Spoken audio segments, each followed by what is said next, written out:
उत्तर प्रदेश की दिन भर की बड़ी खबरों में आपका स्वागत है। शुरू करते हैं फटाफट न्यूज। ममता कुलकर्णी के महामंडलेश्वर बनने के बाद पहला इंटरव्यू सामने आया। शादी पर बोली ये सब खत्म, 23 साल की तपस्या की हुई आहुति। मैंने 22 से 23 साल तपस्या की है, मानव कल्याण के लिए संन्यास लिया है।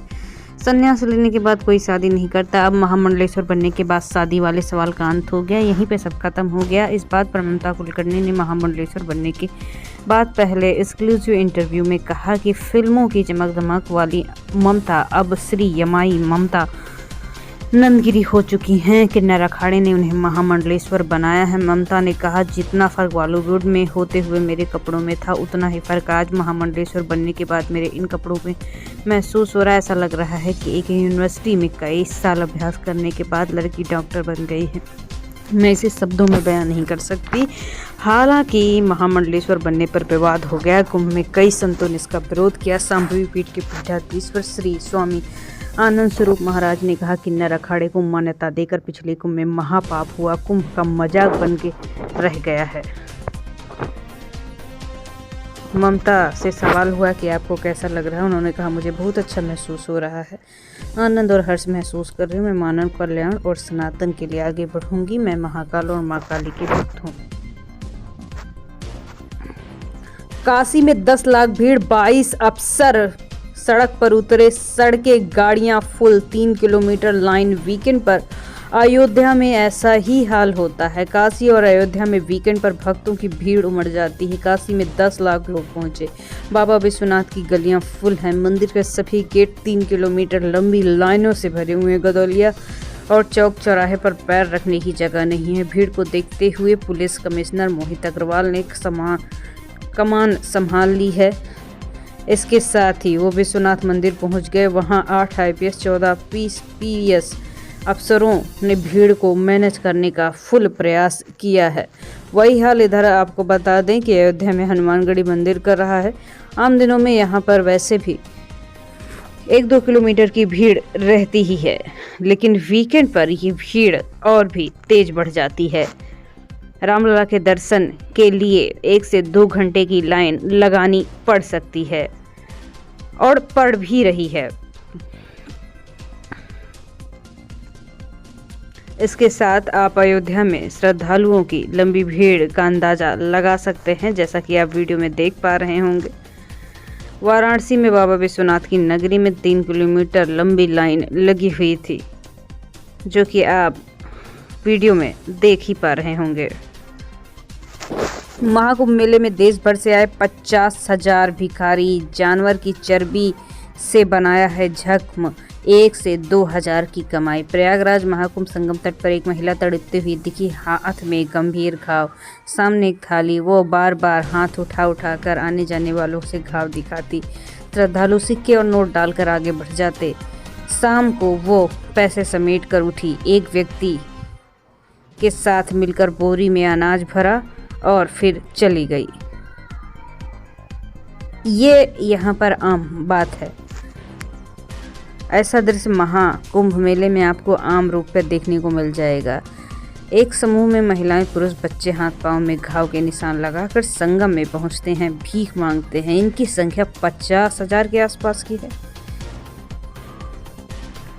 मणिकर्णिका घाट पर संतों के साथ दिखे, चिता भस्म रमाई। विदेशी टूरिस्ट को आध्यात्म समझाते दिखे। IIT वाले बाबा महाकुंभ में पहुंच चुके हैं। इनके 2 वीडियो खूब वायरल हो रहे हैं। अखिलेश बोले, मिल्कीपुर नतीजे पर असर विधानसभा चुनाव पर पड़ेगा। उपचुनाव जीतना लोकतंत्र के लिए जरूरी, भाजपा गड़बड़ी कर सकती है। सपा प्रमुख अखिलेश यादव ने कहा कि हमारे लिए मिल्कीपुर का चुनाव जीतना बहुत जरूरी है, ये लोकतंत्र के लिए भी जरूरी है। इस चुनाव के नतीजे का असर 2027 में होने वाले विधानसभा चुनाव पर पड़ेगा। पार्टी मुख्यालय में मिल्कीपुर से आए कार्यकर्ताओं को संबोधित करते हुए अखिलेश यादव ने कहा कि जनता समझ चुकी है कि भाजपा कभी भी सच क्यों नहीं बोलती, झूठ और लूट एकमात्र उनका सहारा क्यों बन जाता है। विकास के नाम पर हमेशा लोगों को ठगती नजर आती है। पार्टी मुख्यालय में मिल्कीपुर के आए कार्यकर्ताओं को संबोधित करते हुए अखिलेश यादव ने कहा कि जनता समझ चुकी है कि भाजपा कभी भी सच नहीं बोलती, झूठ का सहारा लेती है। विकास के लिए कोई भी विजन नहीं है। सत्ता का दुरुपयोग कर भाजपा झूठे आश्वासन देती है, विपक्षों को बदनाम करने के लिए नए नए बहाने ढूंढती है। अब जनता मिल्कीपुर उपचुनाव 2027 के चुनाव में उन्हें करारी शिकस्त देने के इरादे से तैयार है। राज्यपाल यादव ने पिता की अर्थी को कंधा दिया, अंतिम संस्कार में हुए भावुक। बॉलीवुड एक्टर राजपाल यादव के पिता नौरंग यादव का अंतिम संस्कार शाहजहांपुर स्थित उनके पैतृक गांव में किया गया। राजपाल यादव ने पिता की अर्थी को कंधा दिया। पिता के अंतिम संस्कार में वो काफी भावुक नजर आए, आंखें नम थी। इस दौरान स्थानीय भाजपा नेता सहित गांव भर के लोग शामिल हुए। गाजियाबाद कोर्ट ने दिया एल्विस यादव पर एफआईआर का आदेश। सांप तस्करी मामले में गवाह को धमकाया, पीड़ित बोला जान से खतरा हो रही है रेकी। गाजियाबाद की कोर्ट में नंदग्राम पुलिस को एल्विस यादव के खिलाफ एफआईआर दर्ज कराने का आदेश दिया गया है। एल्विस यादव पर सांप के विष तस्करी के मामले में शिकायतकर्ता और मुख्य गवाह को धमकाने का आरोप है। पुलिस ने पीड़ित की शिकायत जब नहीं सुनी तो वो कोर्ट का सहारा लेने पहुंचा। महाकुंभ में 2500 ड्रोन ने करतब सो दिखाया। समुद्र मंथन से 14 रत्न निकले, शिव ने विष पिया, नीला हुआ संगम का आसमान। महाकुंभ में शुक्रवार शनिवार को 2500 ड्रोन का मेगा शो हुआ। आकाश के कैनवस पर शंख ध्वनि से शुरुआत हुई, फिर एक एक कर समुद्र मंथन की भव्य कथा। 14 रत्न उत्पन्न हुए, कुंभ कलश के दिव्य बूंदे गिरने का प्रसंग हुआ। ओम के पवित्र जाप से प्रसंग जीवंत हो उठे। सेक्टर 7 में आकाश नीली रोशनी से जगमगा उठा, रंग बिरंगे धार्मिक प्रतीकों की अद्भुत छटा देखने लायक थी। ये ड्रोन शो 3 दिन तक चलने वाला है। श्रद्धालु शनिवार रविवार की शाम 2500 ड्रोन शो को देख पाएंगे। आज भी आप देख सकते हैं, आज भी शो चलने वाला है। अपर्णा यादव ने संगम में डुबकी लगाई। महाकुंभ में योगी बोले बांटने वाली ताकतों से सावधान रहें, अयोध्या की तरह हर तमन्ना सरकार की होगी। सीएम योगी शनिवार दोपहर महाकुंभ पहुंचे। श्रृंगेरी पीठ के शंकराचार्य जगत गुरु श्री श्री बिंदुशेखर भारती जी महाराज से मुलाकात की, संतों को भोजन परोसा, फिर विश्व हिंदू परिषद के कैंप पहुंच गए। यहां साधु संतों की मौजूदगी में योगी ने कहा, आप बांटने वालों की ताकत से सावधान रहिए। कुंभ का संदेश ऐसा होना चाहिए कि हम जाति के नाम पर नहीं बटेंगे, क्षेत्र और भाषा के नाम पर नहीं बटेंगे। अयोध्या की तरह आपकी जो तमन्ना है वो साकार होगी। भाजपा नेता यूपी महिला आयोग के उपाध्यक्ष अपर्णा यादव ने आयोग और पार्टी की महिला के पदाधिकारियों के साथ संगम स्नान पूजा की और उन्होंने कहा, मैं यहाँ आकर बहुत खुश हूँ। महाकुंभ भव्य तरीके से आयोजित हुआ है। बरेली में इंजीनियर बोला, पत्नी से जिंदगी बर्बादी के रास्ते पर पहुंच चुका हूं। हर ख्वाहिश पूरी की, विदेश घुमाया, फिर भी एफआईआर करवाया। अब मुझे जीना ही नहीं है। मैंने पत्नी को लग्जरी लाइफ दी है, उसकी हर ख्वाहिश पूरी की, विदेश यात्रा कराई। ससुराल वालों को मदद करने के नाम पर वो और ही ठग रहे हैं। अब मेरी पत्नी मेरे और मेरे परिवार पर दहेज उत्पीड़न का मुकदमा कर चुकी है। मैं जीना नहीं चाहता हूँ, मेरी जिंदगी बर्बाद कर दी है। ये दर्द बरेली के सॉफ्टवेयर इंजीनियर विवेक का है।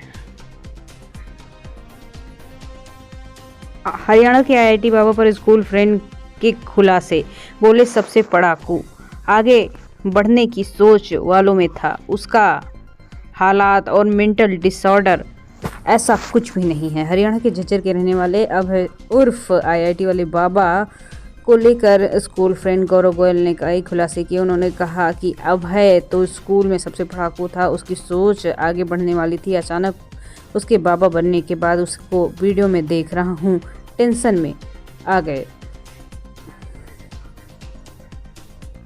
4 खिलाड़ियों को यूपी का सबसे बड़ा खेल पुरस्कार, प्रीति प्रदीप को, पैरा एथलीट रवि और अरीबा को भी मिलेगा सम्मान। यूपी के 2023-24 के खेल पुरस्कार की घोषणा हो चुकी है। 4 खिलाड़ियों के नाम घोषित हुए हैं। एथलेटिक्स में प्रीति पाल, प्रदीप कुमार, विशु में रवि सूर्यवंशी और शूटिंग में अरीबा खान को ये पुरस्कार दिए गए हैं। खेल निदेशक आरपी सिंह ने बताया कि मुख्यमंत्री योगी आदित्यनाथ ने खिलाड़ियों को यूपी स्थापना दिवस पर रविवार को सम्मानित किया जाएगा। दंगाइयों के निशाने पर वकील विष्णु शंकर जैन, साठा गैंग ने उपलब्ध कराए थे हथियार। हत्यारोपी वारिस ने बताई पुलिस को पूरी कहानी। संभल के 24 नवंबर में हुई जामा मस्जिद सर्वे के दौरान हुए हिंसा में दंगाइयों के निशाने पर हिंदू पक्ष के अधिवक्ता विष्णु शंकर जैन थे। दंगाइयों में शामिल आरोपी वारिस सारी साठा गैंग ने हथियार मुहैया करवाए। मौनी अमावस्या पर 1000 से अधिक बसें चलेंगी। प्रदेश के विभिन्न हिस्से में चलाई जाएंगी 8000 बसें। महाकुंभ जाने के लिए मिलेगी सुविधा। यूपी रोडवेज मौनी अमावस्या पर्व पर कुंभ के लिए 1000 अतिरिक्त बसों का संचालन किया जाएगा। इसके लिए पहले रोडवेज में 7000 बस चलने की तैयारी है। अब 8000 बस चल जाएंगी। 29 जनवरी और 3 फरवरी 2025 को पड़ने वाले स्नान के लिए भी ये बस चलाई जा रही है। पाल ने मांगी 70,000 की रिश्वत। ऑडियो आया सामने। 18 बीघा सरकारी जमीन पर अवैध कब्जा कराने को मांग पर हुई रकम। बुलंदशहर के तहसील में एक बड़ा भ्रष्टाचार का मामला सामने आया। तहसील में तैनात लेखपाल वेद सिंह द्वारा रिश्वत लेते हुए ऑडियो वीडियो सामने आया है। आरोप है कि लेखपाल ने 18 बीघा जमीन पर अवैध कब्जा कराने के लिए 70,000 रुपए की रिश्वत ली।